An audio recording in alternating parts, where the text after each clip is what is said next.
manufacturing. As 2016-17 Vice President of Educational Activities, he championed collaboration, diversity, and inclusive excellence through innovative programs like the IEEE Learning Network. Ramesh is an IEEE Fellow recognized for his contributions to entrepreneurship in engineering education and founding director of California State University Northridge internationally recognized AIMS program that mentors and supports Latino and Latina students and underrepresented minorities in engineering. His many recognitions include the John Gurare Engineering Educator of the Year, William Johnson International Award for Leadership and Contributions to the Profession, and IEEE Region 6 Community Service Award. Ramesh has served on the boards of IEEE and ABET, leading volunteers and staff with shared strategic goals, measurable outcomes, and transparent fiscal leadership. I'm happy to inform you that Dr. Ramesh is a candidate for the position of 2021 IEEE President-elect, along with Dr. Ray Liu, Professor, University of Maryland, USA, and Dr. Saifur Rahman, Professor with Virginia Tech, USA. Now, before starting the second webinar, we'll have a poll coming up from the team. So a question will be posed to the screen, and you please select one of the options out of the three that is coming up. Over to Nandan for the poll. Thank you, Dr. Samir. Pleasure hosting you again.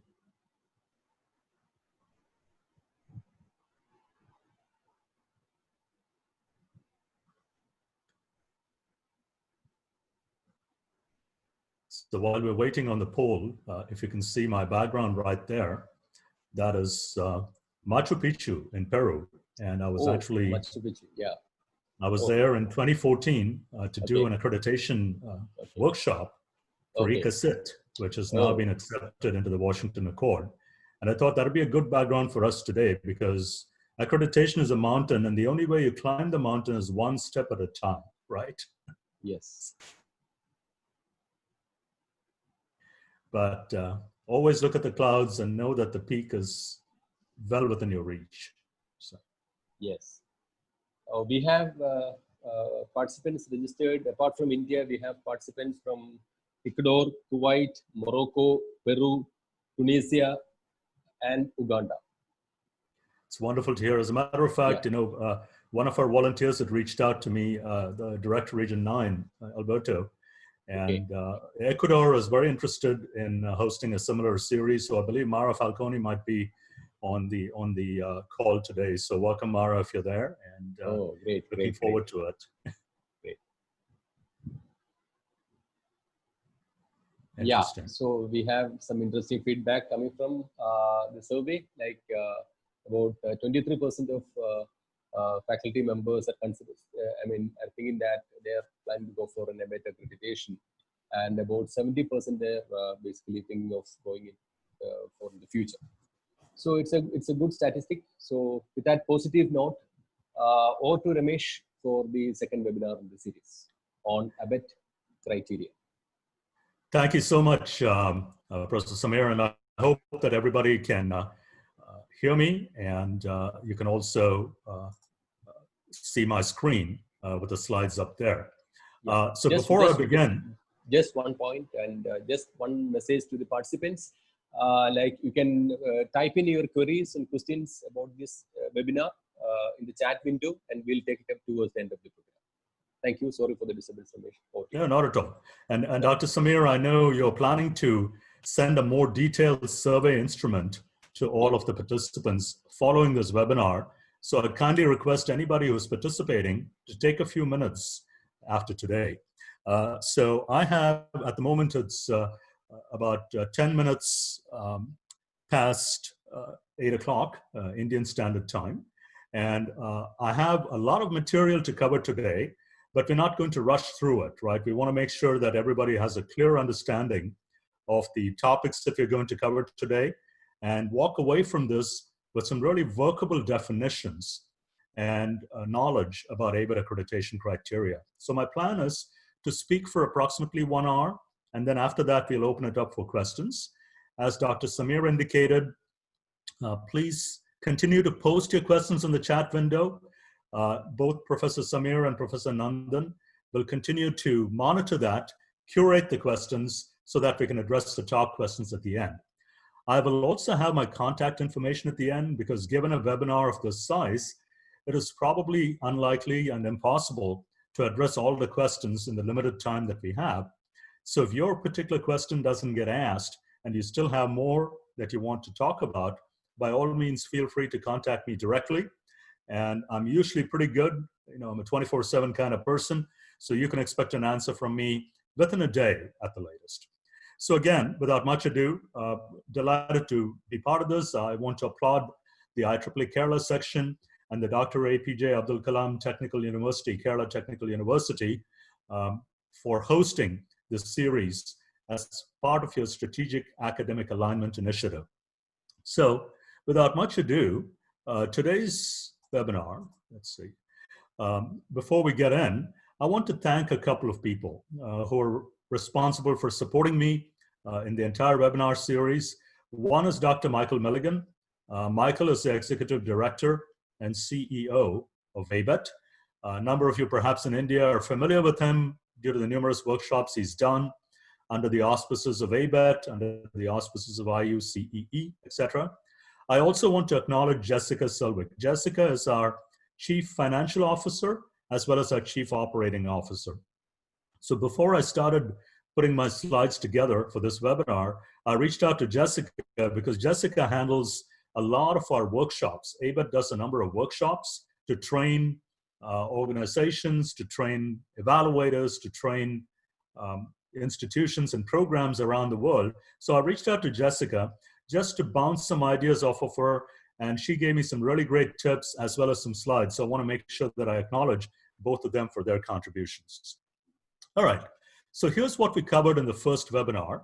If you happen to attend the first webinar, we talked about why accreditation matters. In other words, accreditation sets a threshold to assure your constituents, whether it's an employer, whether it's industry, whether it's graduate school, that the graduates emerging from your programs are prepared to practice the profession. We covered the principles of accreditation.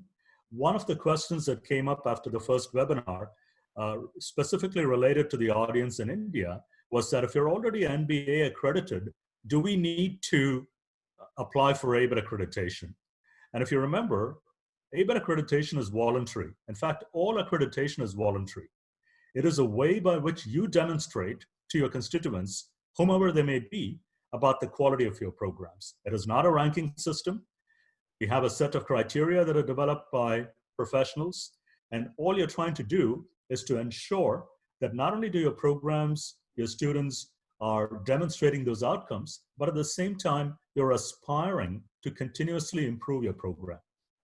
We also talked quite a bit about ABET's global engagement going back for the last 80 years to 1932. We talked about IEEE's role. IEEE, as I mentioned, is the largest professional technical society within ABET. About 25% of ABET's programs, roughly 1,000 programs, are in IEEE's fields of interest. Then we covered a few ABET essentials and the basics of ABET accreditation. That was a lot of material. So just for the record, I've shared a copy of my slides, the PDF, with the organizers. So at the end of the webinar series, I'm sure that they will be able to share that with all of you as participants so you can use them as you see fit. Here's what we're going to be covering today. So today, we will dive deeper into ABET accreditation criteria, and then specifically, we will talk about some examples related to program educational objectives and student outcomes. If you're participating in the webinar right now, you should have received an email, or you'll soon be receiving an email from the organizers. Remember, you cannot be a passive observer, right? Any webinar that you attend, you have to be actively engaged. And in order to engage you actively, I've sent all of you a brief homework assignment. If we were doing this face-to-face, I'd probably take a 5-minute break during the workshop and have everybody work on it. But since we are on the air, rather than take up time, I wanted to send it to you ahead of time. Following today's webinar, please go ahead and complete the homework assignment. and let me know if you have any questions. So the assessment is really up to you, what you learn from the webinar and how you're going to apply it. So it is a specific exercise related to program educational objectives. Okay, very good. As I put the slides together today, I could not help but think about a webinar that I did almost 7 or 8 years ago. This was under the auspices of IUCEE, which is the Indo-Universal Collaboration for Engineering Education. And it was an OBE, which is outcomes-based education. And very much like what we're doing today, I had an initial webinar probably in the first week of September. And following that webinar, we had a number of questions. So here were some of the questions that came up. How exactly do outcomes differ from output? Why are we using this new system? Is the present examination system suitable to accurately measure the outcomes? Is it different from Bloom's taxonomy? When is the right time for introducing this for engineering students? First year, second year? How can we apply outcomes-based education to large classrooms where we have anywhere from 65 to 90 students?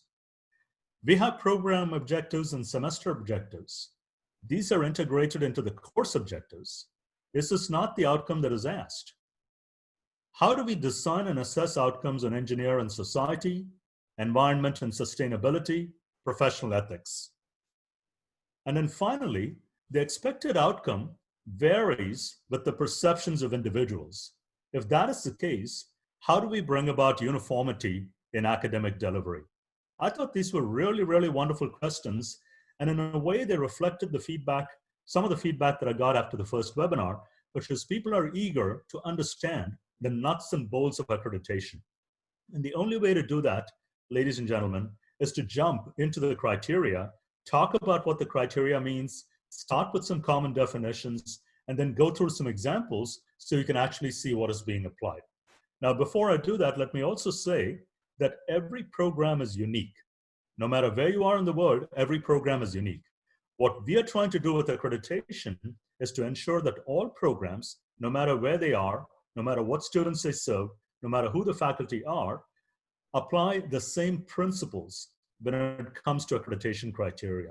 That is the basis of accreditation. In other words, you're assuring the constituents, whether they're the employer, the alumni, the industry, graduate school, parents, the legislature, whoever the constituent might be, they need to be assured that the graduates from the program do in fact meet the relevant outcomes and they're prepared to practice in the field. So please keep those thoughts in mind and also keep the thought in mind that it's purely voluntary. All right, so a quick look at NBA. Again, the NBA criteria are modeled along ABET criteria. So you start with vision, mission, curriculum, course outcomes, student performance, faculty, continuous improvement, support systems, governance, and so on. And the NBA has a weighted grading scale for all of these.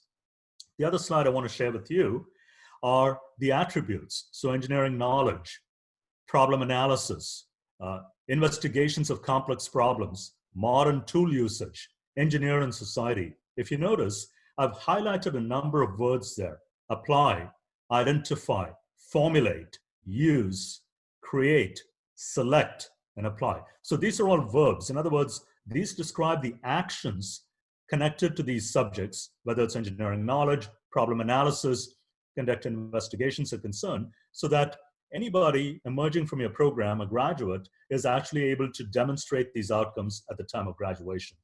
Incidentally, we talked about the Washington Accord last time, and all of these align with what we call the outcomes, what is expected of graduates under the Washington Accord programs. Okay? Similarly, environment and sustainability. Demonstrate, apply, commit, function effectively. This is something we'll talk about today in great detail because I have an exercise that talks about student outcomes and specifically teamwork. How do we measure that? Communicate effectively and recognize and demonstrate, etc. So with this framework, let's jump into ABET criteria. Now, one of the other resources that I point out to you, this is a 6-part series of webinars. It's prepared by ABET. That is the website. It is available freely. You can go to the website, and it's offered by what we call the ABET Ideal Scholars. So these are professionals in the field. These are academics. These are industry participants who actually been certified by ABET for having passed the Institute for the Development of Excellence when it comes to assessment. So it'll talk about the assessment process, it'll talk about continuous improvement, it'll talk about how we report the results. These are brief videos, anywhere from 10 to 15 to 20 minutes long. So what I'd recommend you do at the end of today and before the next webinar, take a moment and go and access all 6 of these webinars. Again, like every class, you have some required reading. So this is your required reading and required access prior to the next webinar, okay? Very good. Let's dive in to the ABET criteria. The reason why I have this slide here for you is not to repeat what I told you at the last meeting, but I think it is important for us to keep this organization chart in mind. The heart of ABET are the commissions. So remember, there are 4 commissions: engineering, technology, computing, applied, and natural science. And again, one other point to remember is that the members of the commissions are appointed by the member societies. If you recall, ABET has 36 member societies, and the member societies are the ones that appoint the individuals who serve as team chairs, as program evaluators, as commissioners, and so on. Why is this important? The commissions are the ones that need to discuss and approve the criteria, which is eventually reviewed by the area delegations, the board of delegates, and approved by the board of directors. But it all starts with the commissions. The heart of ABET accreditation is truly the work that we do in the commissions. So please keep that in mind, okay? So when we think about our programs, all our programs, no matter where you are in the world, we know about 97% of the participants today are from India, from Kerala and the different states. We also have students, participants from all over the world, from Latin America, from the Middle East, from Europe and Africa, and so forth. So no matter where you are as an academic, you are concerned about supporting your students. So students are the heart of your institution. You're concerned about supporting your students. The faculty are equally concerned about supporting your students. And all of these pillars, if you will, are what we call support structures. All of these support structures are there to support your students and to support your faculty. For example, when you admit the students, what kind of criteria do you use to admit them? How do you advise them, counsel them to go to the various courses? What are the governance policies and processes that you have to approve curriculum? What kind of curriculum do you offer them? How do you support your faculty? What are the facilities? What are the labs? What are the libraries? What are the various experiences that they have? And finally, what kind of institutional support is available? So if you think about all of these as pillars, these pillars are all there and they exist for one reason and one reason only, which is to support learning outcomes for your students and the opportunity for your faculty to support your students to earn the degrees that they have and at the same time practice in the field. Now, what happens here is with these support structures, we have continuous interaction. So students are being advised, they're going through a curriculum, your faculty are practicing the art of continuous improvement. So they're learning from the students, they're learning what the gaps are, and they're trying to teach so that they understand how they can help the students better learn the material. And at the end of the day, be able to demonstrate those outcomes. In other words, what knowledge, skills, behaviors, and attributes can your students demonstrate so that when they go out to industry, the accreditation process can actually show to the constituent that the students are ready to practice the field, right? Now, the reason I'm starting with this, and by the way, I have to thank the first webinar presentation right there by one of our experts, Gloria Rogers, for putting this up, because I think this is a great way for us to think about ABET criteria. So when you think about ABET criteria, if you just take that same learning outcome, which is sort of the foundation and the pillars that support the learning outcomes, and then you turn around and say, well, how do we do this, right? How does accreditation work? And lo and behold, you can pretty much see the same pillars. So criterion 1 for students, criterion 5 for curriculum, 6 for faculty, 7 for facilities, and 8 for institutional support. And the policies and procedures that you have is the glue that holds all of this together. And you notice the learning outcomes becomes the heart of what we do in accreditation, and namely criteria 2 through 4. So there's a reason why the criteria are organized the way they are. Again, this diagram, I think, is a very nice way for us to think about why we do what we do. Another important concept, one size doesn't fit all, because all programs are unique, students are unique, faculty are unique. So the idea is that you have plenty of latitude, plenty of flexibility, plenty of freedom to demonstrate the learning outcomes under these principles and ensuring that your program satisfies the criteria. Okay? So with that background, let's look at the criteria. Remember, I said the commissions are responsible for developing the criteria. The criteria are different for each commission.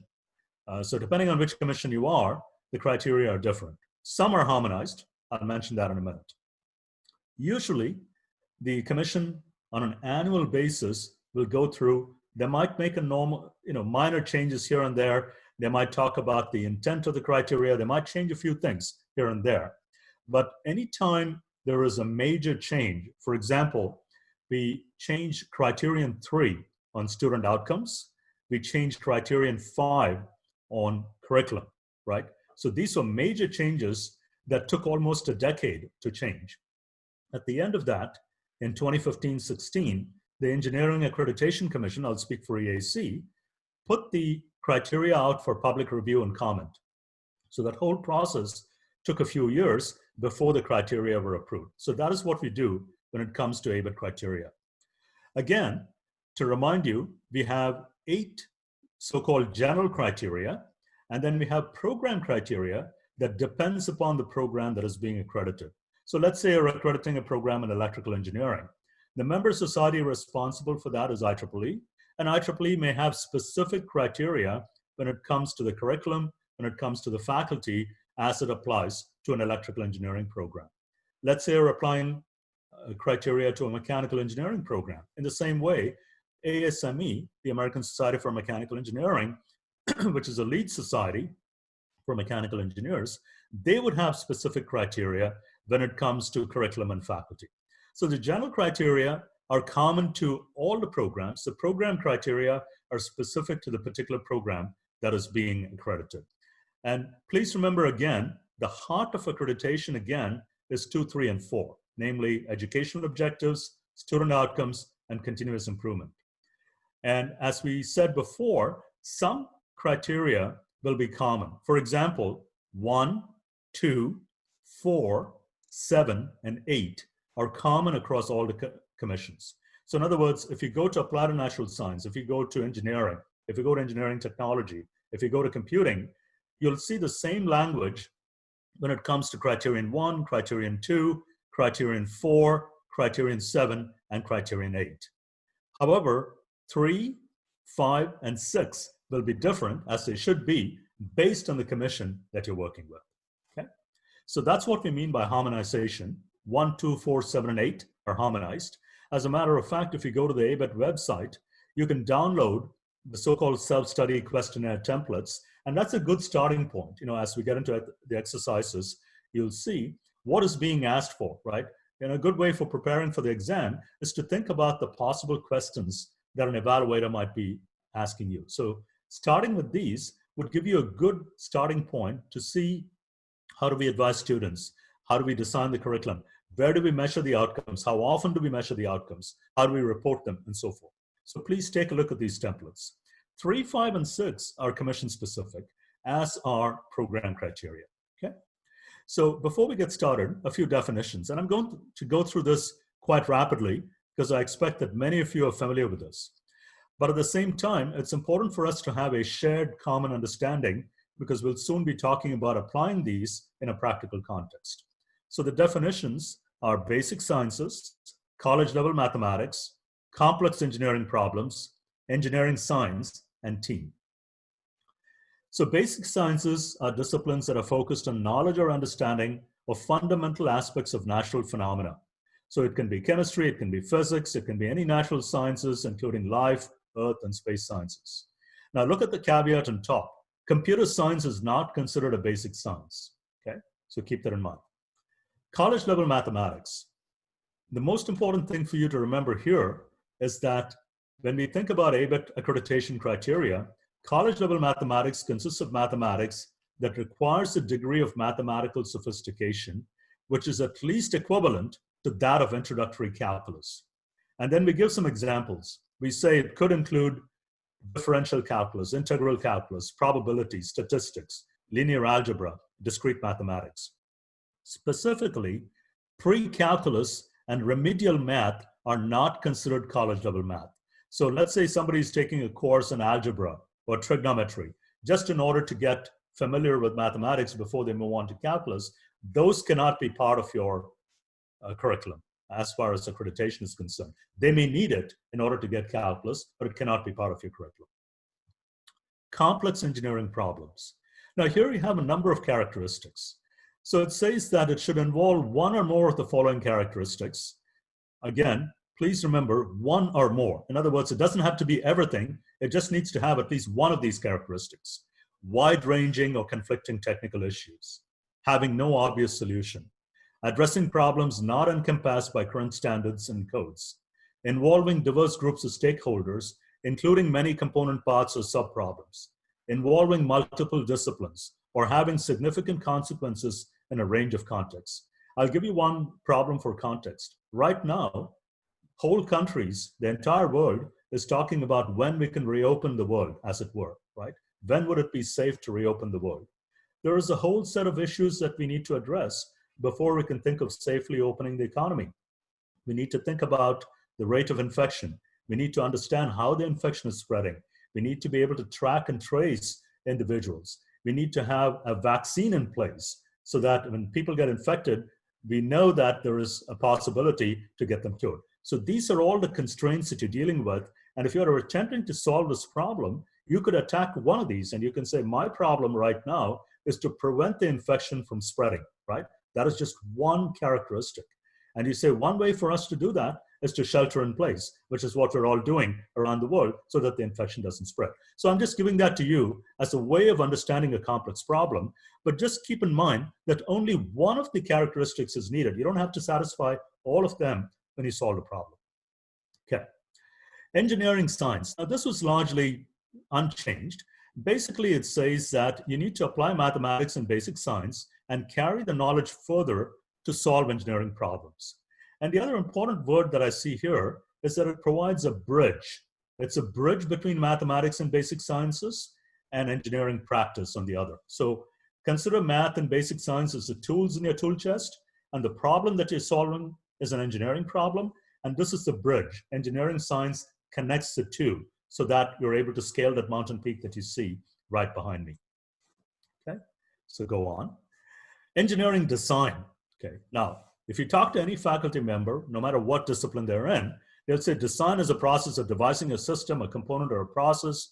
It meets desired needs, specifications, codes, and standards. There's a lot of attributes to it, but I think we all recognize that one of the important aspects of design, it is iterative, right? Anytime you write a program, how many of you out there have gone back to debug the program? It doesn't work the way you designed it. It allows you to apply creative decision-making processes in which you're applying the basic sciences to convert resources to solutions. Because think about sustainability, think about quality of life, all of those attributes in the Washington Accord, you're applying these principles in order to solve problems. Now, there are some very important words here. One is identifying opportunities, developing requirements, performing analysis and synthesis, generating multiple solutions, evaluating them against requirements. One of the biggest things that we added in the new criteria was considering risks. In other words, every design has some associated risks with it.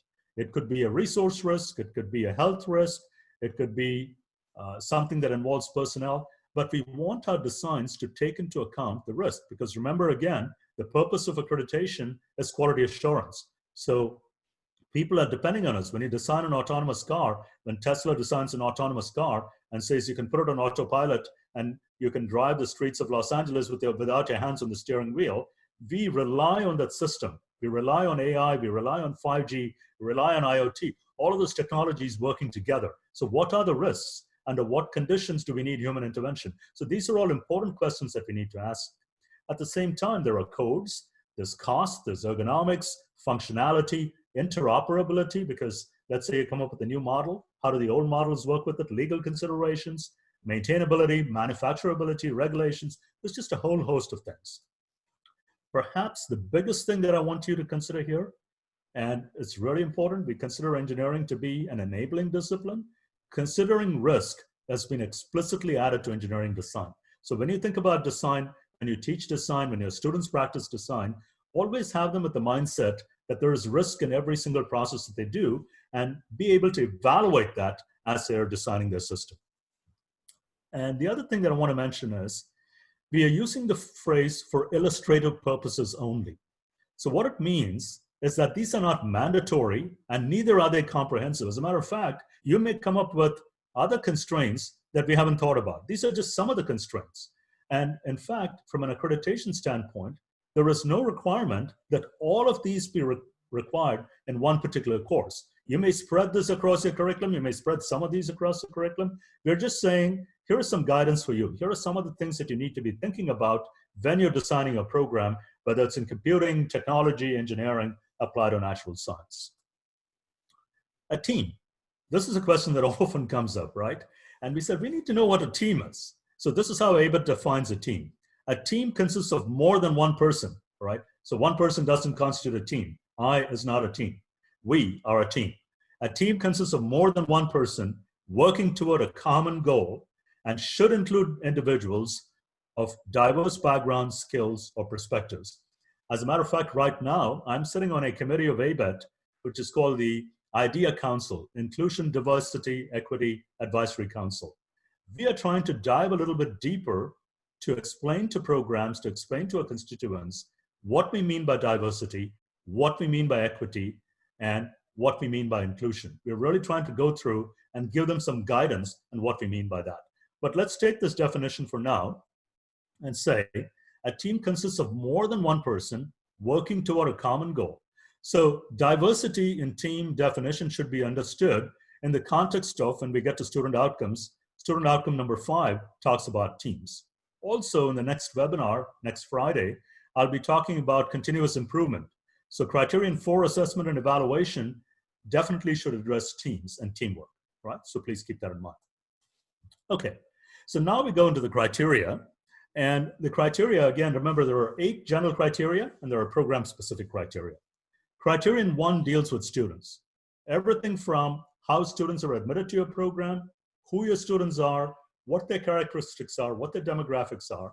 And then once they come into your program, how do you monitor their performance? How do you evaluate their performance? How do you advise them? In some instances, you may have transfer students.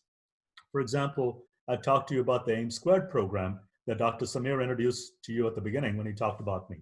In this program, we have students who come from the community college. So they start their education at a 2-year college. In India, we may call it a polytechnic. They complete the first 2 years there, so-called lower division coursework, and then they move to a 4-year college like a California State University or a University of California, where they complete the rest of their education. So what are your transfer policies? So we have something known as articulation agreements. And the articulation agreements actually get deep into the criteria and says, if you're taking statics, if you're taking dynamics, if you're taking computer programming, if you're taking circuits, these are all the knowledge, skills, and abilities that you need to demonstrate. So the faculty in the community college systems work closely with the faculty in the 4-year college system, and the two together ensure that the students are actually prepared to tackle the upper division coursework. Then we talk about awarding academic credit. What are the requirements for graduation? So if they come to your course, a program, you tell them you need to complete so many credits in these areas. So all of that comes under criterion 1. Criterion 2, right? Criterion 2 is program educational objectives. And I want to make a comment here. A lot of institutions and programs think about this as part of the criteria and say, well, we need to create the criteria we need to create program objectives to satisfy the criteria. What I would challenge you to do, just like the mountain behind me, is to use program educational objectives as an aspirational goal. In other words, really think about the mission of your institution, really think about the vision of your institution, who you're trying to serve, the community you're trying to serve, and then define your objectives based on who you are, not on some arbitrary definition, not on what some university in California or Peru or Kuwait or India is doing, but who you are and where you are. So let the program educational objectives be broad statements that describe what graduates are expected to attain within a few years after graduation. You notice we did not define what a few years means, right? And that is deliberate because we really want you to be thinking about what it means for you. If you come out of a 2-year college and you only spend 2 years at my institution, I may want to wait maybe 3, 5, maybe 10 years, right?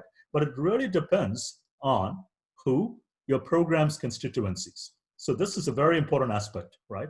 So again, think about program educational objectives as not just another exercise in satisfying the criteria, but something that can truly, truly aspirationally help you become a better program, become a better institution, and ultimately produce a graduate who is prepared to practice, who in fact meets the needs of your constituents.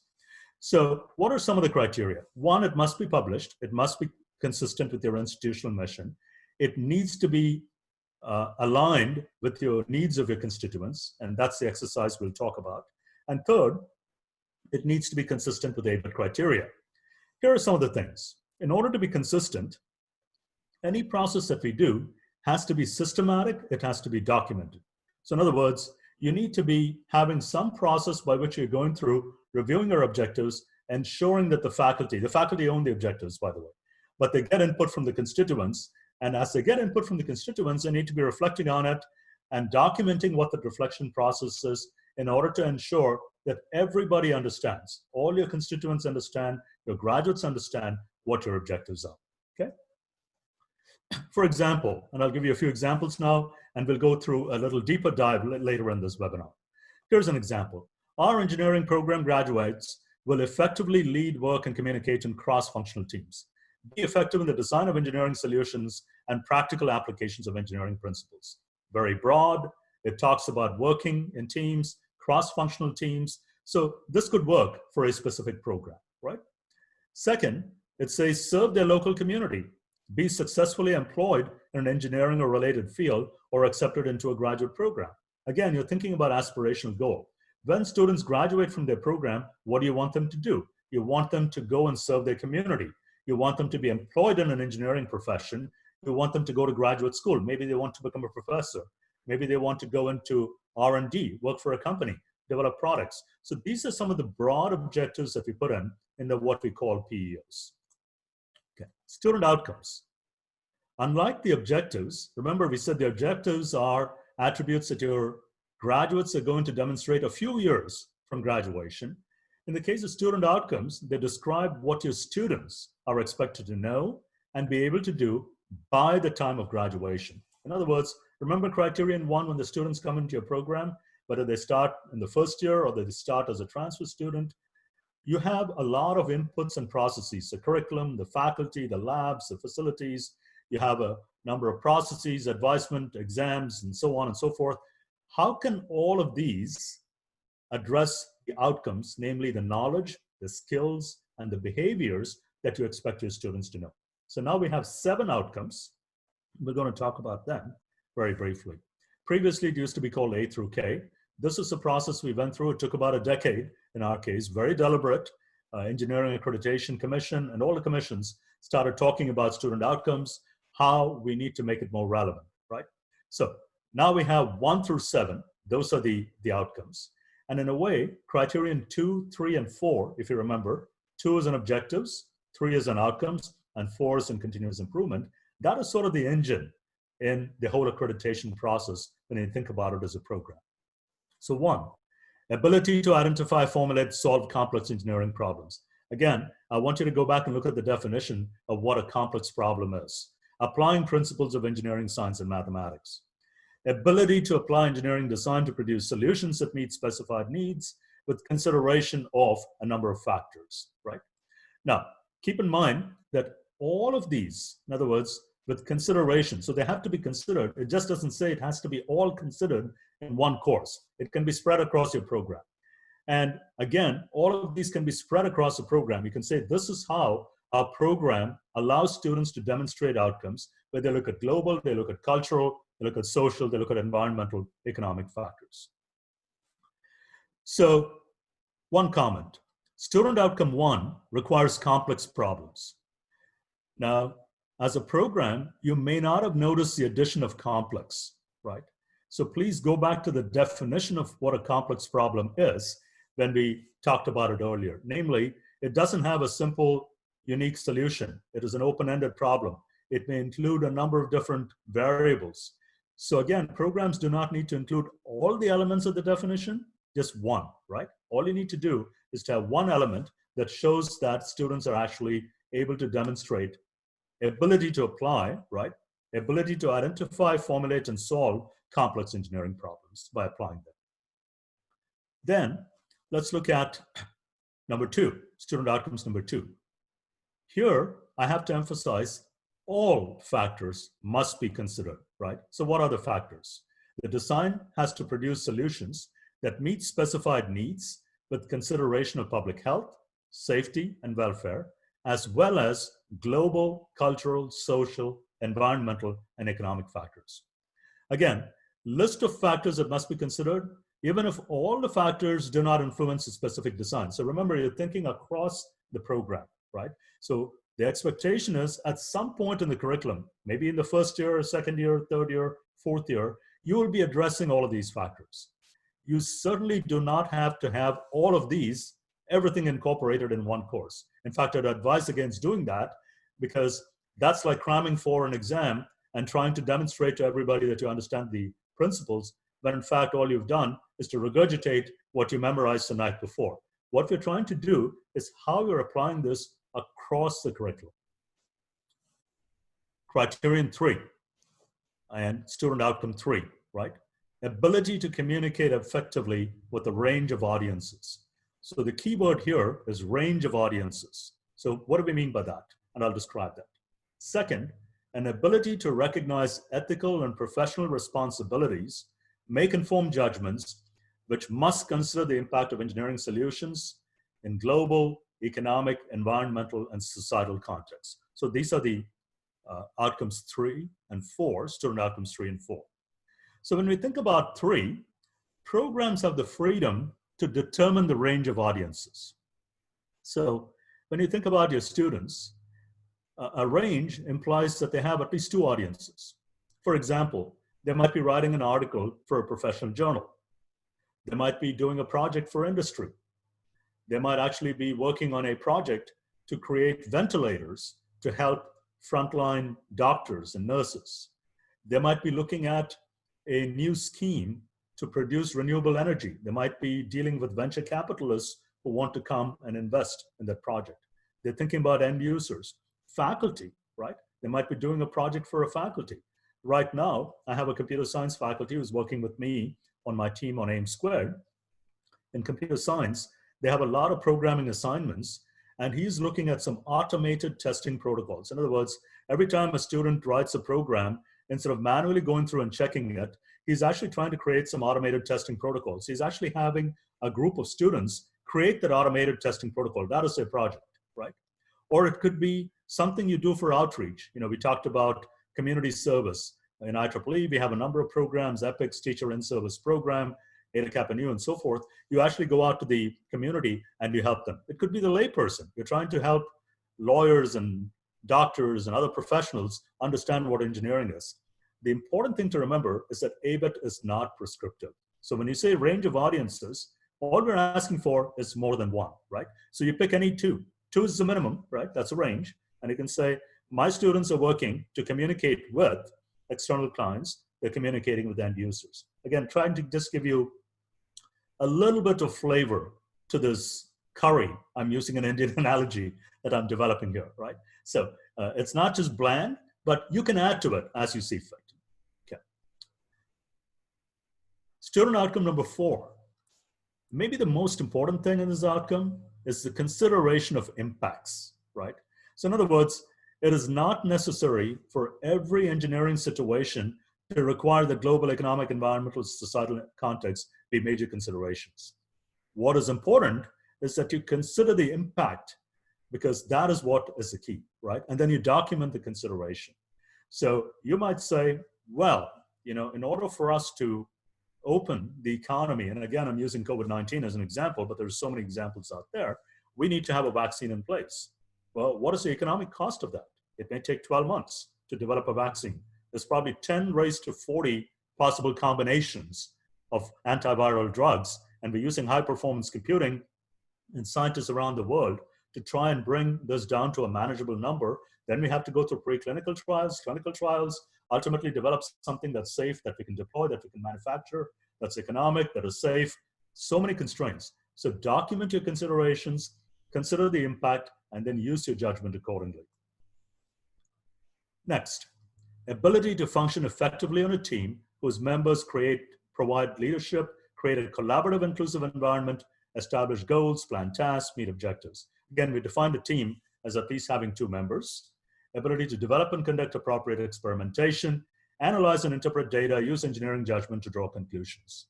And then finally, an ability to acquire and apply new knowledge as needed using appropriate learning strategies. Okay? So when you think about outcome number 5, teams consider function, environment, and the project management. So the important aspects here are that the leadership is shared. You are using appropriate tools and schedules. You're setting goals. There are decision matrices. In other words, somebody's responsible for the budget. Somebody else is responsible for the design.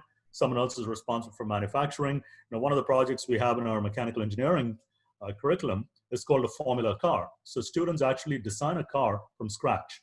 So it starts with the materials. They use carbon fiber because they want to make the material really lightweight, because ultimately they have a race and they race these cars. Then the engineers go through and design it. This is a large team. I'm talking about 50 students. So 50 students from electrical, mechanical, computer engineering, manufacturing, materials engineering, business, because they raise money to build this. All of these things need to play a part there. Inclusiveness and collaboration. So this can be characterized in a number of different ways, but I think it's really important for us, and this is something that gets lost. Most people think about being inclusive as well. They speak a different language, they're from a different culture, different orientation, and so on and so forth. But really, to me, inclusiveness at a higher level is what I call cognitive diversity. In other words, in a team, you can have people with different points of view. And I think the beauty of a team is that it's not that one person is right, but the team is right. So your decision-making process is such that at the end of the day, the team goal is met, the team objective is met. It is not that one individual person has to be right. So egos are not the important question here. What is important is that the project is accomplished, right? So that's what I call cognitive diversity or diversity of thought. Okay, here are some possible techniques for using collaborative and inclusive teams. You can videotape a team meeting, evaluate the team performance. We'll talk about rubrics. Students can write descriptions of their contributions and what their team members are doing, how they collaborated, how they were inclusive. And oftentimes we use a rubric. Again, I have a few examples I'll share with you. You can have external clients. In our case, we have our industry advisory board. I have judges from industry that work with the teams right from day one when the team is formed, up until the day of the showcase when the team is demonstrating the project. You can use web-based and peer evaluations. Some are what we call formative, that is happening at the time that the team is formed. Some are summative, that happen at the end. And then you can give verbal feedback through TAs and instructors about how the teams are working. Some teams that I know of work in a very rigorous corporate kind of structure. They have a CEO, they have a CFO, they have a COO, and they have all these matrices to inform the decision-making process so that they're actually preparing for practice. So these are all a number of different ways by which one can actually assess teamwork. The other thing we removed is design of experiments. Because design of experiments that people do in research, right? It's an art form, and ABET never really extended to require some specific technique. What we wanted students to do is to develop appropriate experimentation. In other words, what would you need to analyze and interpret the data, and how are you going to use your engineering judgment to draw conclusions? Remember, again, the impact is the key. You must show judgment in drawing conclusions. So one of the critical aspects here is that ABET, I mentioned to you, if you remember the org chart at the beginning, has an industry advisory committee. So the industry advisory committee really talked to the commissions and said, you really need to be able to look at this. So when you look at outcome number 7, acquire and apply new knowledge as needed using appropriate learning strategies. The first thing that we heard is that students need to take initiative for their learning. So it's not that, well, I've got an exam, so I have to study for it. No, what do I need to know? What questions do I need to ask in order for me to become a better engineer, right? So what are the appropriate learning strategies? It could be courses, it could be research, it could be interviewing experts, it could be participating in a webinar like this. But remember, participating in the webinar doesn't necessarily make you an expert. Practicing it makes you an expert.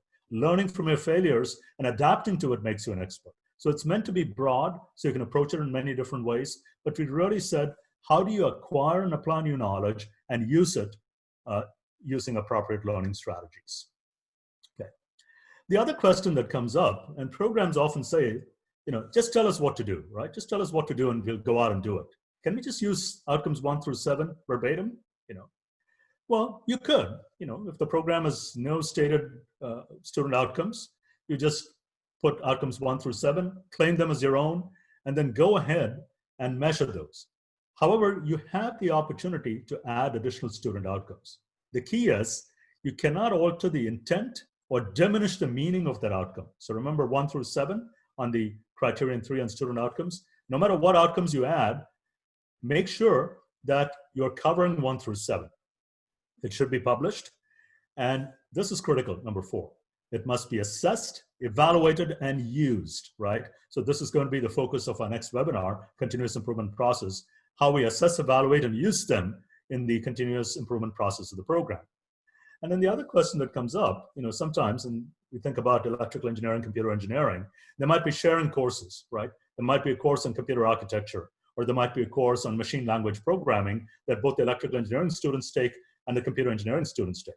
And you might actually be measuring in both courses. And the data from those courses needs to be disaggregated. In other words, when programs like electrical engineering, computer engineering, or even mechanical engineering, your students might be taking thermodynamics or heat transfer, you want the data to reflect your students, namely the electrical engineering students or the mechanical engineering students. You don't want to just go to the class and say, well, I looked at ME 370 or ECE 240, and the data includes all the students, right? It needs to be disaggregated by your program and independently assessed. So these are some things to keep in mind when it comes to outcomes. Okay, continuous improvement, the assessment and evaluation process, 3 attributes. It has to be used regularly, it has to be appropriate, and it has to be documented, right? And the results are systematically utilized. So you have to document these processes in order to show how it is being used for continuous improvement. And then finally, in addition to this, you can also use other processes in the continuous improvement.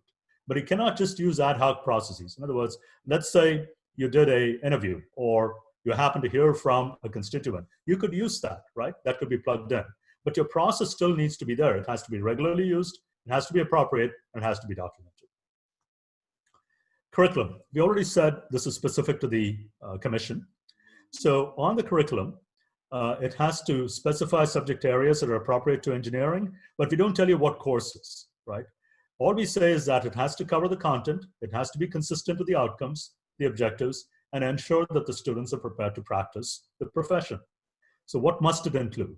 At a minimum, it must include 30 semester credit hours or a combination of college level mathematics and basic sciences. Again, I'm not going to repeat it, but look at the definition of what that means of college level mathematics. A minimum of 45 semester credit hours of engineering topics that are appropriate to the program, consisting of engineering and computer sciences. Just one point I'll make here, computer science is not a part of basic science, but in fact, it's a part of engineering topics. So if you have a computer science course, a course on C programming or Java, whatever course you're using in the engineering curriculum, MATLAB, you could use that as part of your engineering topics right here. Now, the question always comes up, what do we mean by these credit hours, right? Before I do that, a broad education component, in the West we call this a general education component or GE, that complements the technical content of the curriculum and is consistent with the program objectives. So when you talk about lifelong learning, sustainability, serving your community, oftentimes, how are those factors considered in design? How are those factors considered in the curriculum? So there's a GE component that brings in the liberal arts, that brings in humanities, that brings in music, that brings in culture, various ways by which the students can actually apply this to their program, okay? And then we used to call it a capstone. We don't use that word anymore. We say a culminating, because it culminates, right? Just like the peak that you see above me. A culminating major engineering design experience that, this is important, incorporates appropriate engineering standards and multiple constraints. Now, you can argue what is appropriate, right? Some are easy to define. You know, if you're doing a project that involves Wi-Fi, well, there's a whole set of standards. If you're using a project that involves power, again, you have a whole set of standards. Mechanical, you have a set of standards. Manufacturing, you have a set of standards. What if you're working in a new field like cybersecurity engineering? What if you're working in a new field like information technology, where the field is still developing? So you have to come up with standards that are appropriate. Maybe it is something that your local county, your local restriction, your government says that all engineers need to practice. Well, that could be a standard that you apply locally because your program objectives are driving towards that. The other important thing is that the culminating experience has to be based on the knowledge and skills that are acquired in the earlier coursework. In other words, just like you cannot just jump over the top of this mountain, you really have to be thinking about how you climb this mountain one step at a time. So students should be able to see that all the work that they did in the basic sciences, the engineering topics, allow them to climb to the peak, allow them to go to the top, okay? So criterion 5 clarifies the minimum number of hours, and again, it's 30 semester credit hours. And I'll go into a little bit of detail here. Again, computer sciences are not part of engineering topics, are part of engineering topics, they're not part of basic sciences. Programs must indicate use of modern tools, and now they have the minimum credit requirements. Where does this come from, right? In case you're wondering, it comes from what's known as CFR, right? The CFR in the United States stands for the Code for Federal Regulations. So it's called the ECFR, Electronic Code for Federal Regulations, and Title 34 that you see here is on education. So this defines everything from elementary education to middle school education to high school education to post-secondary education. So specifically, this defines what a credit hour is. So very simply, it means for every 1 hour of classroom or direct faculty instruction, there is a minimum of 2 hours of classwork outside, and that is spread over a period of 15 weeks. That's what we mean when we say credit hour, right? So in case you're wondering, you know, and you're preparing a program and you say, I don't know what a credit hour means. Is it the same in Kerala as it is in California, as it is in Peru, etc.? Here's the definition, right? Use the definition. Or at least an equivalent amount of work that is required here. So if you add the hours here, 1 hour of direct instruction, 2 hours outside, and spread over 15 weeks for a semester, that's about 45 hours of work. So that's what you're looking at. It could come from lab work, it could come from internships, other kind of academic work. That's how you'd measure the credit hour, okay? Culminating major defined experience. Again, we define this. It's based on the commission, right? Faculty, okay. Getting close to the end of the criteria. You want to make sure that your program has sufficient number and they're competent to cover all the curricular areas of the program. Let's say you have 500 students. Question? Yeah, just one question actually. Like the semester credit hour you have defined, and Yes. For a typical course, how many semester credit hours will be there for a typical, say, theory course in an engineering program? It varies, right? So when you say typical, most of the lecture courses would be a 3-credit course, yeah, and most of the laboratory courses would be a 1-credit course, okay, right? That would be typical. Now, in some cases, it could be integrated. You could have a 4-credit course that includes a lecture and a lab, and the faculty member may decide that they're going to spend a certain amount of time on the lecture and a different amount of time in the lab. There's really a lot of flexibility. But if I can say typical to the extent that there is typical, most engineering programs would operate on the basis of a 3-credit lecture and a 1-credit lab. Does it help? Okay, thank you. Yeah. Sure. Okay. So talking about the number of faculty, you want to make sure they're sufficient and competent. So we often measure this by what we call the student to faculty ratio. So in my system, the California State University system, we're actually funded based on the student to faculty ratio. And we take the total number of students, which we call FTES, which is based on the number of classes they take. We translate that to a number, and then we take the total equivalent faculty, FTEF, with an F at the end, and the FTES divided by the FTEF gives us the student faculty ratio. Now for us, that number may be about 20, right? So it says that typically we want programs in engineering to have a student faculty ratio of 20. There's no hard and fast rule. In the lower division, it could be as high as 25. When they get to the senior level, it may be as small as 7 or 8. It really depends on the objectives. What is important is the attributes that you see here. There has to be sufficient interaction. There has to be appropriate advising. There has to be opportunity for service, professional development, and interactions with the industry and professional practitioners. Second, the faculty need to be qualified, right? If you're teaching electrical engineering and you say that anybody coming into our program can graduate with control, power, communications, computer engineering, hardware, and so on, do your faculty actually have credentials in that area? And second, they need to develop and implement processes for evaluation, assessment, and continuous improvement. Some of the things we look at are the education of the faculty, diversity of backgrounds. In other words, we have teaching faculty. We have a number of faculty. You know, we live in Los Angeles, so there's a lot of industry here, aerospace industry, biotech industry, clean tech industry. Many of them are working in companies. They may come and teach part-time. They may not have a PhD, but they have tremendous experience, right? So they bring the engineering experience into the classroom. Teaching effectiveness, ability to communicate. I think that's probably the biggest thing. You know, when you ask any faculty member, they'll say, I'm teaching. Well, we know you're teaching, but are the students learning?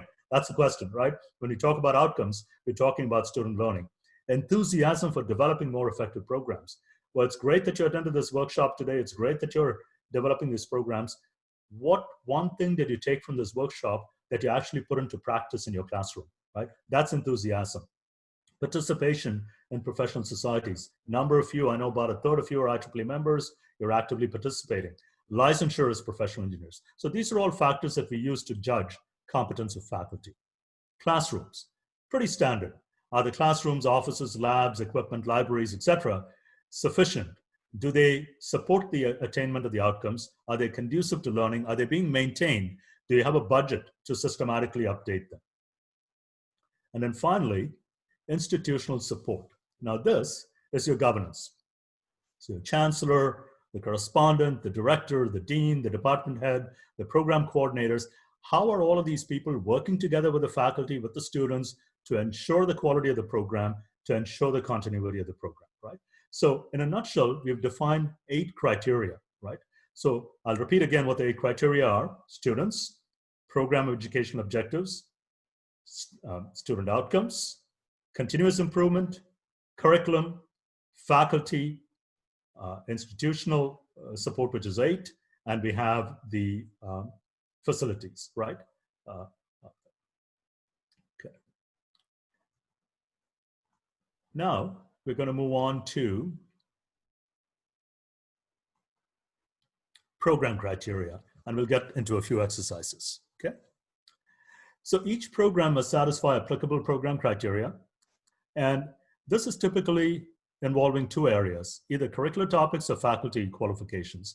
Again, this is not common across all the commissions. If you look at the Computing Commission, in addition on program criteria, they also include outcomes, because they say if you're offering a course, say on cybersecurity or information technology, for example, in my own university, we offer a program on computer information technology. So it's not computer science, it's CIT. So the students actually get a little bit of mix of business and computer science. And so there is specific student outcomes that go with that in addition to curricular topics and faculty qualifications. But in general, if you look at the other 3 commissions, namely technology, applied and natural science, and engineering, they will simply look at curricular topics and faculty qualifications. So here's an example. So you must satisfy all the program criteria implied by the title of the program and the name on the transcript. And overlapping requirements only need to be satisfied once. In other words, you don't need to have the student take 2 courses to do that. So we'll look at mechanical, right? So remember again how the criteria works, right? The commission is the heart of the criteria. In this case, ASME, the American Society for Mechanical Engineering, is the society that defines what the program criteria is for mechanical and similarly named engineering programs. Okay. I'll give you a caveat here. A few years ago, I was reviewing a program on mechatronics. So mechatronics is a program that combines mechanical engineering, electrical engineering, computer science, etc. At the moment, we do not have any program criteria for mechatronics. So how do you accredit a program in mechatronics? You accredit under general criteria. So when you look at that program, there's probably about 35 to 40 programs around the world that offer bachelor's degree programs in mechatronics. It'll say accredited under EAC, which is the Engineering Accreditation Commission, general criteria. And what are the general criteria? Those are the 8 that we just went through, right? Whereas if you look at a mechanical engineering program, it'll say accredited under EAC criteria for mechanical engineering. So that implies the following, right? Curriculum. The curriculum must require students to apply principles of engineering, basic science, mathematics, no question, right? So we have this, criterion 5, including multivariate calculus and differential equations. So you see this. So if you go look at an ABET accredited program in mechanical engineering, every graduate from the program has to satisfy this, to model, analyze, design, realize physical system components, processes, and prepare students to work professionally in either thermal or mechanical systems while requiring topics in each area. So if you're looking at a program in mechanical engineering, you might be looking for coursework that covers all of these attributes, right? That's how you satisfy the program criteria. If you look at faculty, it says that the faculty responsible for upper level professional program, this is at the junior year or maybe the 3rd year in India, and the 4th year, which is the senior year, and they're current in their specialty area, meaning they're practicing, they're publishing, they're going to conferences, they're working on designs, they're consultants. That's how you demonstrate program criteria. All right, let's go on to a couple of examples, right? So I hope by this time all of you have received the homework assignment. I want you to work on that on your own, but I'm going to go through a couple of examples just to give you the flavor and then work on it on your own when it comes to program education objectives and student outcomes. So once again, to remind you, criterion 2 defines program education objectives, and the examples we're going to use are from that. And then criterion 3 is on student outcomes. And since student outcomes has 1 through 7, I only picked 1. I picked teamwork for the purposes of today's webinar, okay?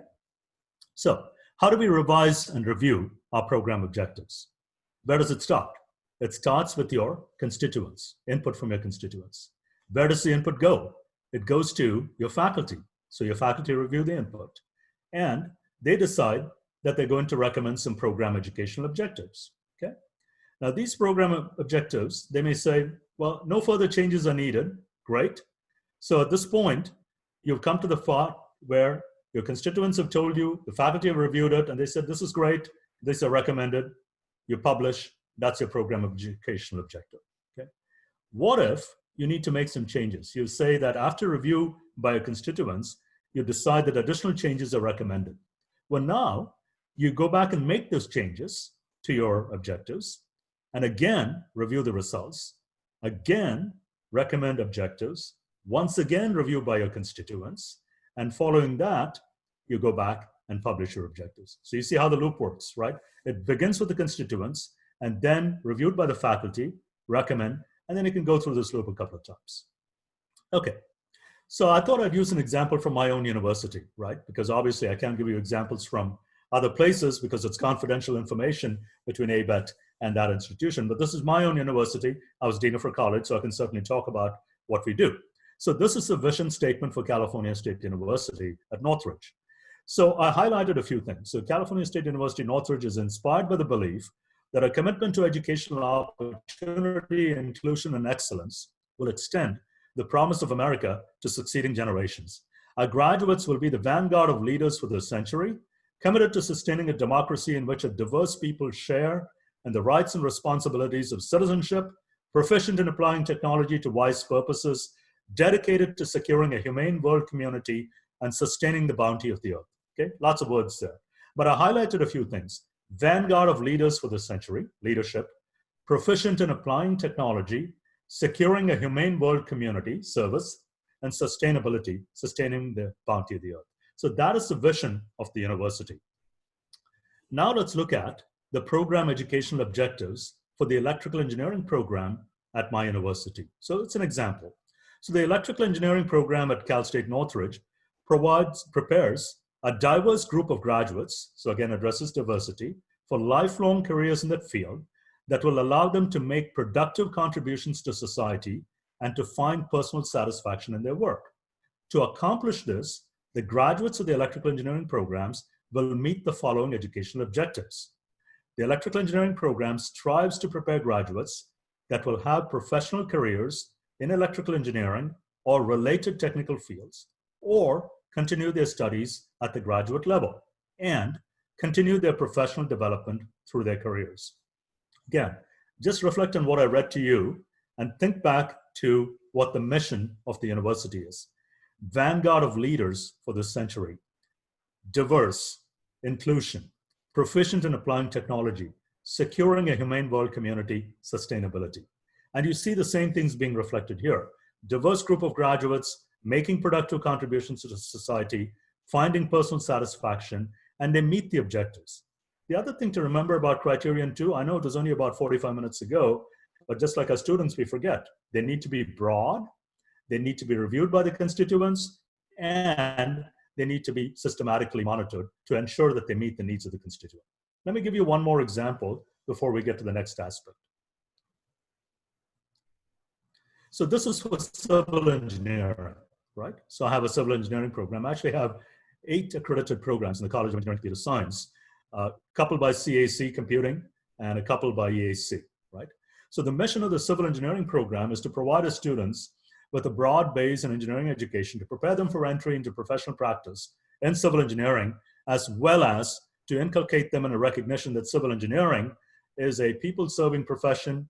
In keeping with these goals, we aim to develop in them understanding that a successful professional career is one that addresses the needs of society, requires a lifetime of learning and leadership. So these are the objectives. They'll accept increasing levels of responsibility. Graduates will continue their studies in engineering. Graduates will develop creating engineering solutions to project challenges that are cost-effective, environmental sensitive. Again, very related to our mission, very related to our community, okay? So how do we document this? We document this through our constituents, right? And I'll define our constituents in a minute.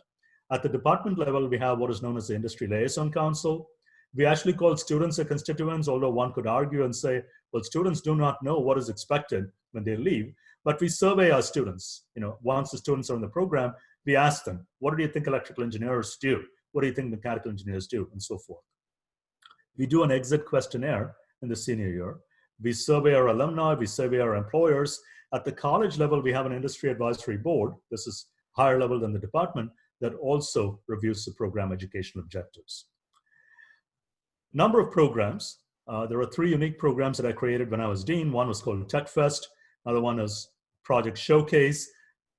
Third set of things called Design Clinics and Honors Co-op. And I'll describe each one of these to you in a minute. So our constituents are students, their employers, their alumni, their graduates. So we look at all of these constituents. We survey all of them in order to get input. Again, these are live photographs from various events and opportunities that we collect feedback to review our objectives. This is Tech Fest. So Tech Fest is a biannual event where companies come to recruit our students. So I actually took the shot from up on the balcony so you can see how it's spread out. It's a typical job fair. Students are moving around, talking to companies, etc. But we survey the employers. We give them all an iPad. We put up a survey and say, what are the attributes you're looking for? Do you think the objectives meet those attributes? How would you revise the attributes, right? So we survey the employers and the alumni during Tech Fest. So this happens twice a year. There's probably about 50 to 60 companies that come. We collect the data, analyze the data, and use that to see if our objectives are consistent with our mission. This is our industry advisory board right here. Very large advisory board, very diverse. Again, exit survey for the graduating seniors. Design clinics. We have an opportunity where companies actually come and pay our faculty and our students to work on projects. So these are called design clinics. And then once a year, the students actually get up and demonstrate what they're doing to them. And once they do that, the companies are able to tell us how well they meet that. In addition, we have an event known as the Senior Design Project Showcase, which is very comprehensive. All the senior designs in the university across all the programs in the college demonstrate their projects. Now, this is not something that happens at the end of the year. The industry judges, you know, I noticed I put down the slides specifically so you can see it. It's called orientation for the judges.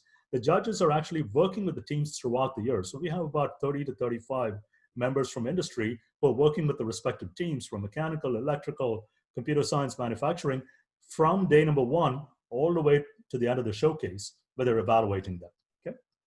So the exercise that I sent to you, and please do this on your own time, we just called it Comprehensive University, Electrical Electronic Engineering. I gave you a set of objectives.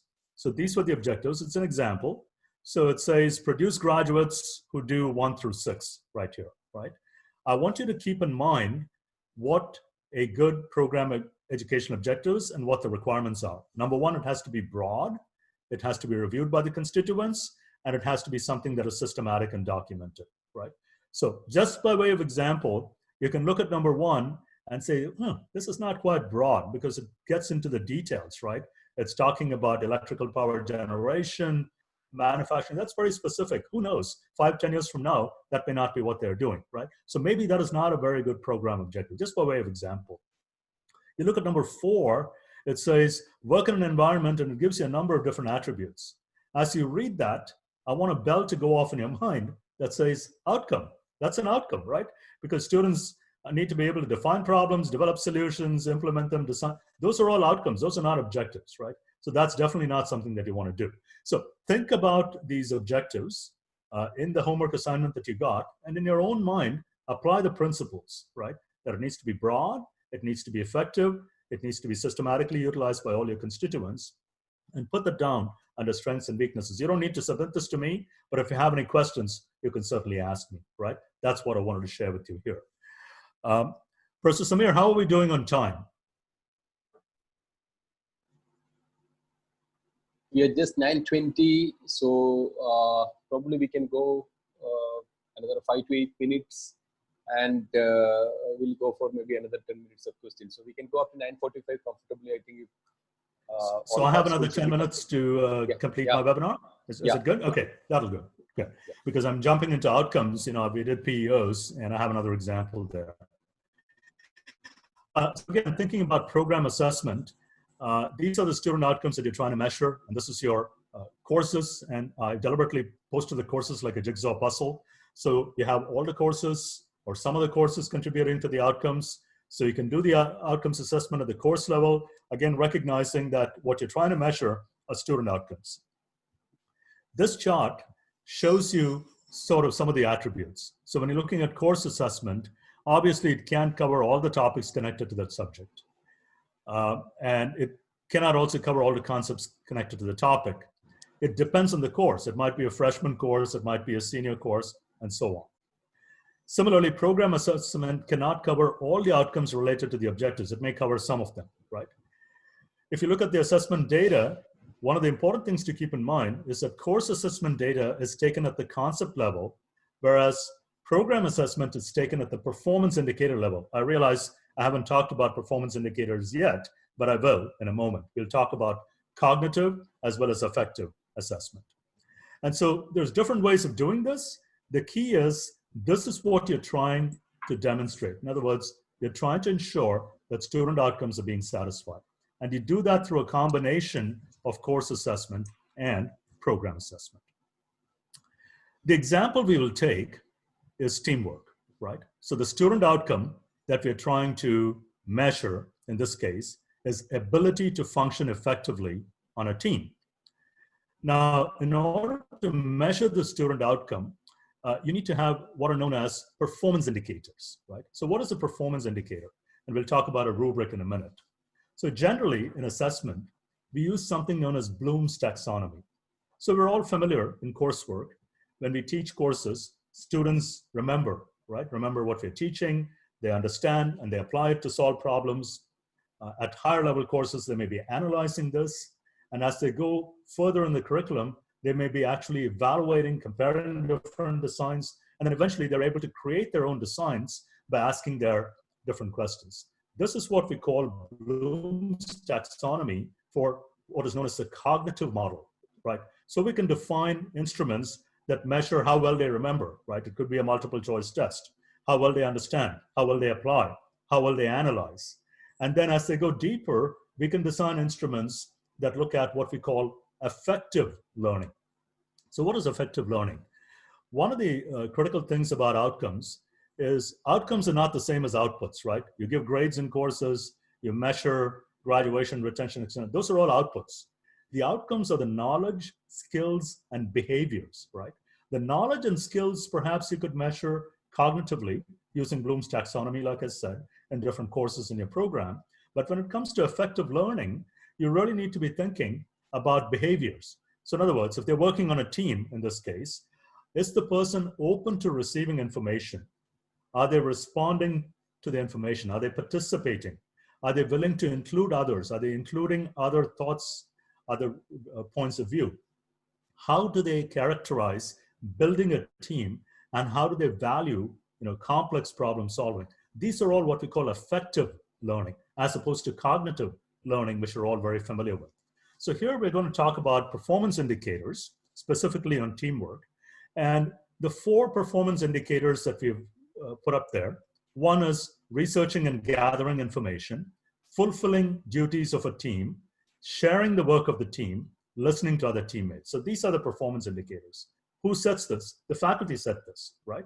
And you set this in your own course. And in fact, they may not be uniform. I may be doing this in one course, somebody else may be doing it in another way. So that's another reason for you to have conversations to say, what do you mean when you say ability to function effectively on a team? Now, you take this and you put this into a rubric. So if you think about the subject and the action. So the subject here is the fact that we're trying to measure teamwork, right? The action is a verb. So what is it we expect students to do? So we expect students to research, to be a good team member, to share, to listen, to act on it, right? If you're doing effective learning, are they participating? If you're doing cognitive learning, how do they go from comprehension all the way to being able to analyze, evaluate, and create their own designs? So we have different gradations, if you will, when it comes to this rubric. So each category contains a gradation of levels that demonstrates completion or competence. Notice here, I didn't say target, right? We don't have any targets. We just have a range. And what we're trying to do is to ensure that students are falling within that range. Now, if you go back to accreditation criteria a while back, we talked about the threshold, right?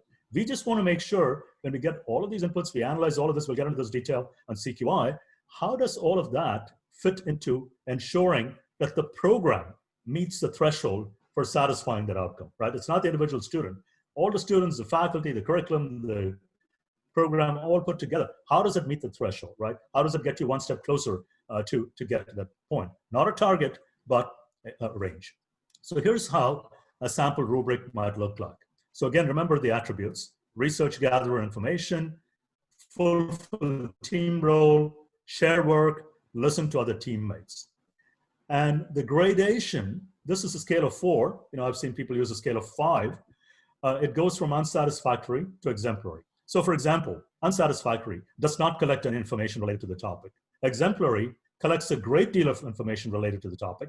And then you have scales in between, which ranges. Again, we realize this is very subjective. It depends on the rater. So each person may look at this differently based on who they are and where they sit, right? So we collect this kind of information, and then we get an average in order for us to assess the outcome. I'm going to give you an example as we course. Now, what we would do is that we would summarize all of this for each student outcome. And then from that, we will look at how the outcomes meet the threshold that the program set for itself. Again, we're not looking for a target. We're saying maybe 70%, our threshold is 70% based on the inputs that come from all these courses, based on the inputs that come from all these program assessment outcomes. I want to give you one practical example before we close today, and that is from my own work here at the university. So one question that always comes to faculty is, this is a lot of work, right? Well, it is not about teaching. Let me emphasize again, it's about learning. And learning is about what your students are able to demonstrate with their knowledge, their skills, and their abilities at the time of graduation. So when you design your assessment instruments, design it in the same way I would design this lecture. You would design a lecture for a class saying, what am I expecting the students to know, right? So the performance indicators that I gave you on the last graph, the rubric and so on, I would actually put that in my syllabus. I'd say, if you want to get an A in this course, here are some of the characteristics that I want. I want you to listen. I want you to participate in the team. I want you to be entrepreneurial. I want you to consider standards. And here are some of the ways in which I'm going to grade you. I'm not going to give you an A just because by checking a box, but I want to give you some guidance. And then you develop measurable performance criteria. Honestly, folks, if you spend time on this aspect, the performance criteria, your assessment process will be very easy to implement because you know what you're going to measure. There's a saying, if you know where you're going, right, you will get there. If you're just out there looking at what other people are doing, that's probably not a good way to do assessment. You really need to think about your mission, your vision, how your objectives aspirationally take you there, and then design your assessment, again, without making too much work for yourself. This has to be integrated. It has to be part of your DNA. As a faculty member, my goal is to improve student learning. It's not about my teaching, right? I can walk on water, well, maybe I can't, but you need to make sure that your students are coming out of it with a good understanding, and then provide a written summary so that each outcome is available, assessed for the evaluators to see. All right, very quickly, I'm going to go through our showcase as an example for assessing teamwork. So this is an annual event. Remember, again, it's a culminating event, and I'm actually showing you the schedule, how it happens. So on the day of the event, which happens in April, this is funny because, we're a university with 40,000 students, and I need a large auditorium. So I take up really the two largest auditoriums in the university, and invariably, it falls on Good Friday, right? So I have a lot of judges sometimes saying, it's a religious holiday, I can't come, and so forth. But that apart, space is a big challenge for us. I mean, that's an engineering problem in itself. So we set up the schedule right here, and you can see there's schedules for project displays, oral presentations, score sheets, there's an awards ceremony, and so forth. We actually recognize best of class and so forth, right? But really what I'm focusing on here is assessment and rubrics. So if you look at our map, this is a map right here. So these are the various rooms at the university, and you can see it is very, very tightly choreographed, right?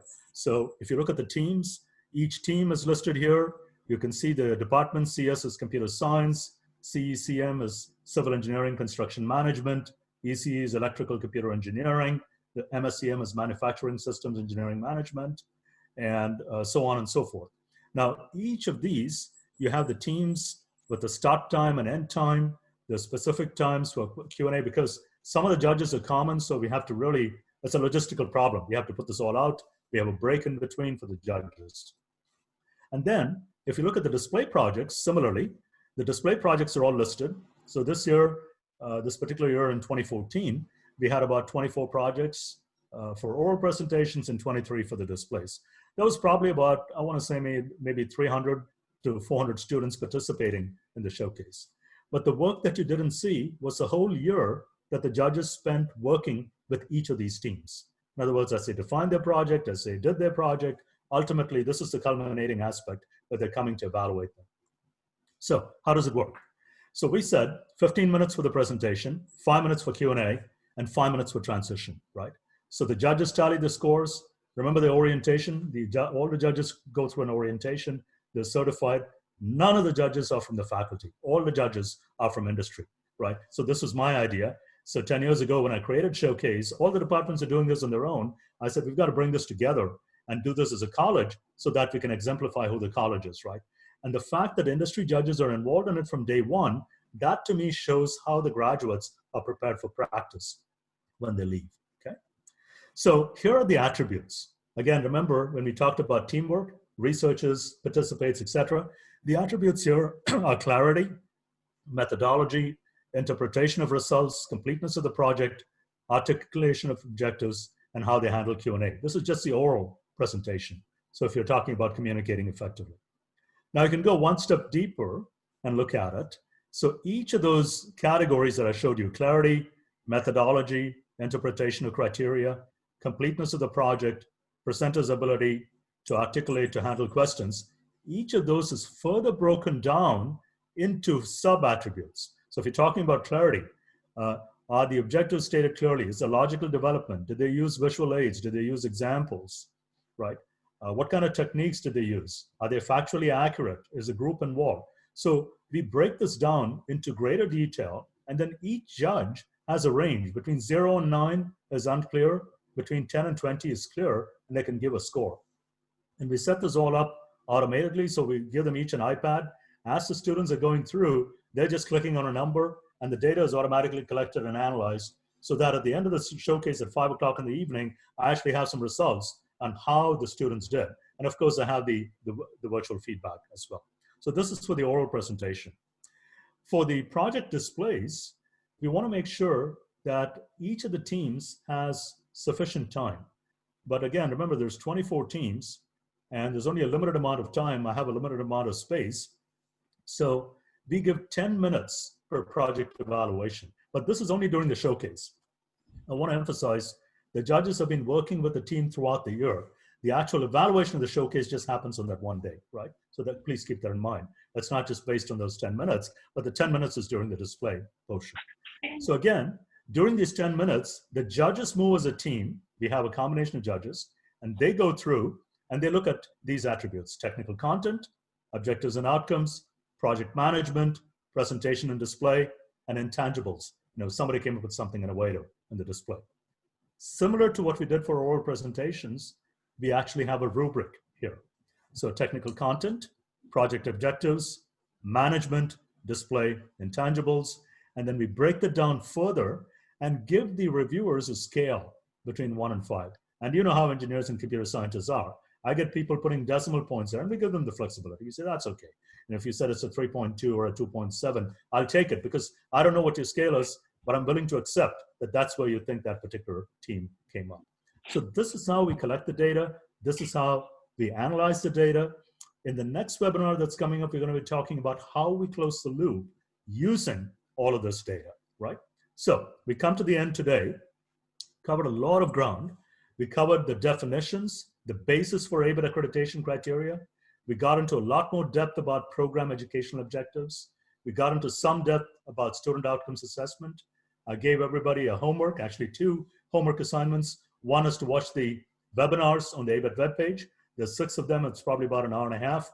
You can see that over the course of next week before next Friday. And also complete the assignment on program education objectives. Do it in your own mind. Feel free to bounce ideas off of me so that we can talk about, you know, how well you understood the concepts that we covered today. And like all good movies, there is a sequel. Here is a trailer. Here's what's coming up next. We will talk about continuous quality improvement and the accreditation process. I will also be using the feedback from your surveys. It'll be a detailed survey that Professor Samir is going to be emailing to you to fine-tune my presentation for the next webinar. Again, the goal here is to meet your needs. It's not about what I know, it's about how I can help you, right? That's really what I'm trying to do here. So with that said, we come to the end of today's webinar, and I will leave my contact information up there, s.ramesh@ieee.org. You can connect with me on LinkedIn. Again, if you're an international program, I know all of you are. If you have specific questions on international programs, please feel free to contact Ms. Sherry Hirsch, shirsch@abet.org. So with that said, let me say thank you very much and open the floor for questions. Thank you. Thank you very much, Ramesh. Drink your water because it was a hell lot of materials that you have covered in just 1 hour, 1.5 hours, basically. Yeah, right. So we'll have a couple of quick questions. Is Dr. Bandari there? You can ask your question now. Hello. Hello, Dr. Bandari. Good evening. Yeah, please, sir, ask Yeah. your question. Good evening, sir. Good evening. Good evening. The importance here is, what is the, as you mentioned that in general we'll give 3 credits for theory and 1 credit for laboratory. Otherwise, we can give 4 credits, which includes lab and theory. But how do we judge that, sir? Suppose student fails in laboratory, passes in the theory examination. So how we take the credits of that? Again, he has to pass the lab and get the credits. This would become little difficult, no, sir, as far as Indian scenario is concerned. Great, thank you. So if I understand your question correctly, you're really asking about how the program can use that information depending on the individual student. So please remember again that if you're thinking about a tier 1 institution, obviously you have autonomy over your curriculum. So you can design your curriculum as you see fit. So if you expect in your curriculum that in order for students, and I'll use electrical engineering as an example, since I'm not sure what your discipline is, Dr. Bandari, but let's say in electrical engineering, you're taking an upper division course in electronics, right? Yeah. And in order to take the upper division course in electronics, you want all students to pass a course on circuits. So the circuits course has a lecture and a lab associated with it. And the electronics course, similarly, has a lecture and a lab associated with it. So you could have the students taking the lecture and the lab together, because that's how you want the students to understand it. Or you can have a 3-unit lecture and a 1-unit lab and say that you need to pass both in order to go to the next level. It really depends on what you're trying to accomplish in that next level, right? That is the key. So let's say the next level, the electronics course, begins with a characterization of frequency response in the lab. So the students need to be able to use a multimeter, they need to use a scope, a power supply, and a signal generator, and so forth, and also understand concepts from circuits. Maybe passing that lab is very important, right? So it's really up to you how you define it. Now, the broader question that you asked, how many hours, I think that's all the definition is, because it says that a credit hour simply means 1 hour of instruction and 2 hours outside over a 15-week semester. So that's roughly 45 hours. Now, what kind of outcomes come out of that and how you measure it for the individual student, you are at complete liberty to do that, right? You can say, for example, that we only care that students master the fact that they passed the lecture course. They can take the lab concurrently. If they haven't failed, if they haven't passed the lab, they can take the lab concurrently with the next course. Although that's highly unlikely, right? The more common scenario is that the student somehow passes the lab, but they fail the lecture, and they show up in your office and they say, well, you know, I want to take electronics, but I failed the lecture. And I think you have to look at your own system and say, is this person really prepared in order to be able to gain knowledge from the next course? And if the answer is no, I think the system needs to be geared, your governance processes, that's part of your process, to say, no, you really need to pass that course. It's a prerequisite. It is not a co-requisite. So it gets into implementation, but think broadly about outcomes, right? From an outcomes perspective, you're looking at all students. You're not looking at the individual student, right? You're looking at all students, how they satisfy the outcome. But actually, in general, we'll give 2 hours for laboratory per week. In this case, we are going to have only 1 hour. See, 3 plus 1, right? 3 hours theory and 1 hour laboratory, as I could understand. No, sir, it's credit actually. So the number of hours depends on, maybe 2 hours can be mapped into 1 credit of lab. That's what. Yeah. So here 1 credit means, I think 2 hours lab, you mean to say?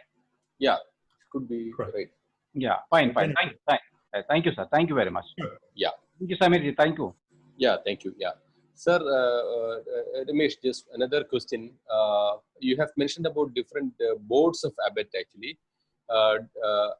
Like the engineering and technology are 2 different groups basically. What do these really mean? I mean, what is the difference between engineering and technology? So that's a good question, right? So when you think about, and I believe the question is related to the commissions, right? Yeah, commission, yeah. So typically, you know, if you look at engineering and you look at engineering as EAC and engineering technology is ETAC. So the engineering technology, generally, you would find them to be graduates from those programs, could come from 2-year programs or 4-year programs. We have bachelor's degree programs in engineering technology. And if you look at their background, remember how we talked about complex problems at the beginning and the basic sciences and the mathematics. One of the distinguishing features between engineering technology and engineering is the level of mathematics that is required, right? Engineering programs typically will require calculus-based basic science. So if you're doing a physics course, the physics course will require calculus, differential calculus, integral calculus as a prerequisite.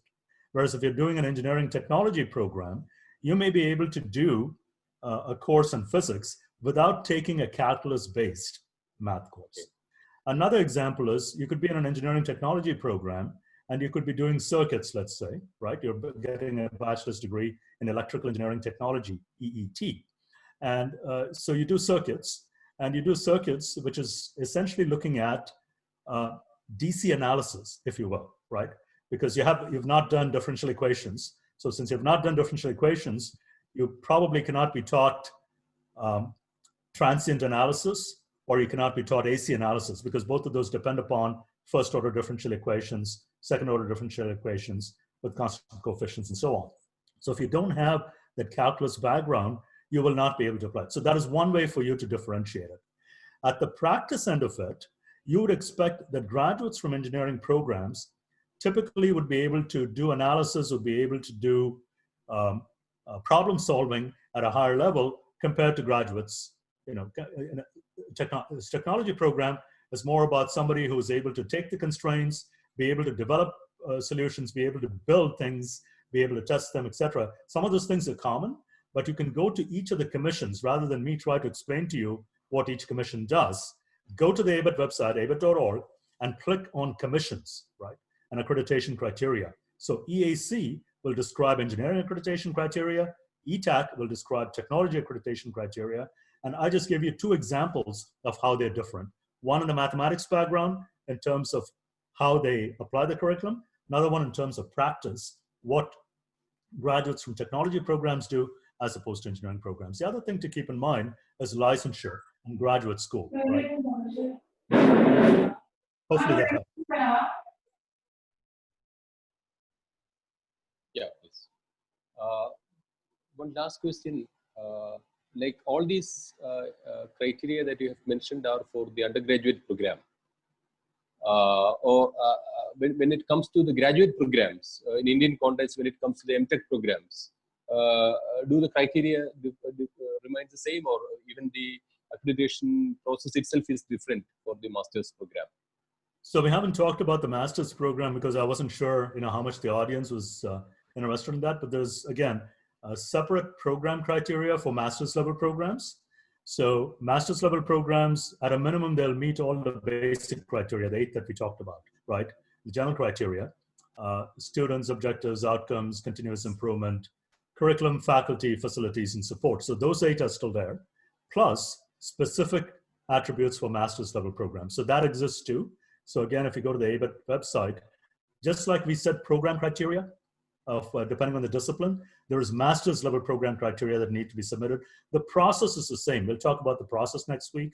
You submit a self-study report. There's a team that comes. All of that is still the same, but you need to satisfy general criteria plus master's level criteria.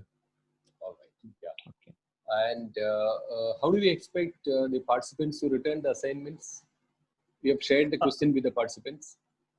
No, I did not expect them to return them to me because I'm not looking for, this is finance week, by the way, to me. I wasn't hoping to grade it. That was really a question for you. I mean, Dr. Samir, if you want to collect them in some form and give me a synthesized response, I can address it at the beginning of the next lecture. If somebody else has a specific question, they can reach out to me. That was really intended to provoke some thought in you, because you know what objectives are. They're broad. They need to be systematically utilized by all your constituents, and they need to be used in order to make revisions. So I wanted you to look at that sample set, and there's a few traps in there, right? Just like any exam, there's a few simple things. So I want you to reflect on each of those to see, you know, if you were making that chart, what would be a strength and what would be a weakness? You know, what should be a strong one and what would be a weakness? But really think about the objectives that I shared with you from my university, where I started out with the vision of the university. Then I showed you electrical and civil engineering and how they connected to the vision of the university. So it's not what somebody in Kerala does or Kuwait or Peru. It is what is happening at your institution. So no, I'm not looking to grade those, but if you have questions, by all means, email them to me. I'm happy to respond. All right. Yeah. Thank you very much, Ramesh. We are now coming to the end of this second webinar. And it was a great journey through all the ABET criteria one by one, with specific emphasis on the student criteria in detail, and with some interesting examples, computations, and defining of PEOs, the taxonomies. And I think the participants would have gained a great deal of understanding on the intricacies of different criteria. And with the suggested lectures, video lectures by you, once they go through these in the coming days, probably they will be able to have a more in-depth knowledge on the processes and the criteria. So we'll have more discussions coming up in the next webinar, and that would be specifically focusing on the evaluation perspectives. And it will be happening on 22nd of May, Friday, same time, 8 p.m. And I thank Dr. Ramesh, I thank Dr. Rajeshri, Vice Chancellor of APJ Abdul Kalam, Kerala Technological University.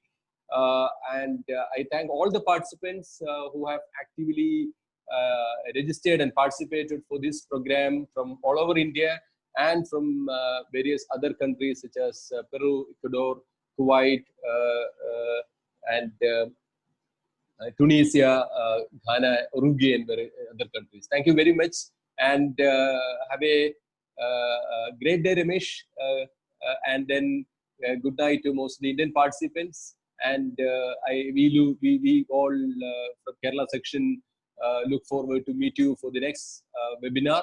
In the meantime, please throw any questions that you are, coming across, coming to your mind to Ramesh directly, and we will meet next week.